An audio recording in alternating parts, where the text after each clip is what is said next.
কৃষ্ণ হরে। ঠাম্মা আমি ম্যাগি খাবো। হ্যাঁ, ম্যাগি খাবো। আমারও একটু ঝাল ঝাল ম্যাগি খেতে ইচ্ছা করছে।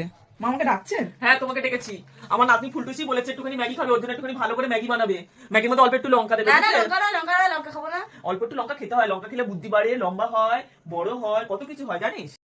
ম্যাগিটা পরে বানা, মা তো বললো লঙ্কা খেলেও বুদ্ধি হয়, ওই যে মার নাতনিকে বললো।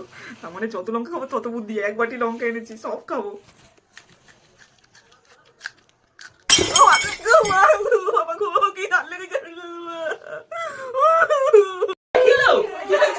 আপনি তো বললেন লঙ্কা খেলে বুদ্ধি হয়।